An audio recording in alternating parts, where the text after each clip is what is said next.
என்னங்க? ஆஹா, என்னன்னு தெரியலையே. ஷாம்பு வேணுங்க. சரி வாங்கிட்டு வரேன். இவ்வளோதானா? என் ஃபோனு எங்க போகுது? ஐயோ பூதம். எங்க போற? நான் மளிகை கடைக்கு போறேன். நீ யாரு? நான் தான் செப்டோ. என்கிட்ட ஆர்டர் பண்ணு. 50 ரூபா ஷாம்புவை 40 ரூபாய்க்கு தருவேன். அதுவும் 10 நிமிஷத்துல கொண்டு வந்து தருவேன். என்னது? நீ யாரு இப்போ?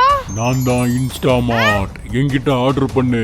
50 ரூபா ஷாம்புவை 25 ரூபாய்க்கு தருவேன். இது நல்லா இருக்கே. இவங்களுக்கு நடுவுல நீ யாரு? நான் தான் பிளிங்கெட். என்கிட்ட ஆர்டர் பண்ணு. ஃபர்ஸ்ட் ஆர்டர் ஃப்ரீயாவே கொடுப்பேன். என்னது? ஃப்ரீயா? ஆஹா, நமக்கு வேலை செய்யறதுக்கு இத்தனை பேர் போட்டி போறாங்களே. இனிமே ஜாலி தான். Many months later. என்னங்க? சக்கரை வேணுங்க. ஜோ இப்பவே சக்கரை வேண்டும். சக்கரை 1 கிலோ 300 ரூபா. 4 மணி நேரம் ஆகும். பரவாயில்லையா? நீ கிளம்பு, அடுத்து வா. சக்கரை கிலோ 500 ரூபா. நான் வர்றப்பதான் வருவேன். தேவையே இல்ல, கிளம்பு. ஸ்டாக் இல்ல. 5 கிலோ 2000 ரூபா. ஆர்டர் பண்ணா நாளைக்கு கொண்டு வந்து தருவேன். என்னங்கடா யாரை ஏமாத்துறீங்க? போங்கடா அங்கிட்டு. நான் அண்ணாச்சி கடையிலே போய் வாங்கிக்கிறேன். அண்ணாச்சி, அண்ணாச்சி.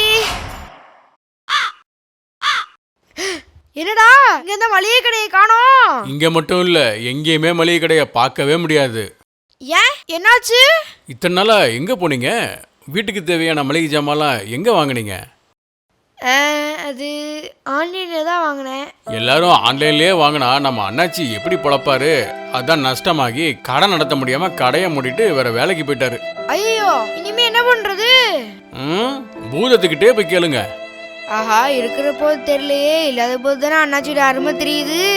தப்பு பண்ணிட்டோமே. மக்களே, இன்றே முடிவெடுங்கள்.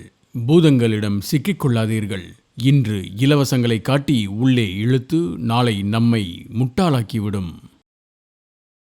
பொதுமக்கள் நலனில் அக்கறையோடு வெளியிடுவோர் ஹானரபிள் டாக்டர் கணேஷ்ராம் அவர்கள், நிறுவனர் மற்றும் தலைவர், தமிழ்நாடு நுகர்பொருள் விநியோகஸ்தர்கள் சங்கம்.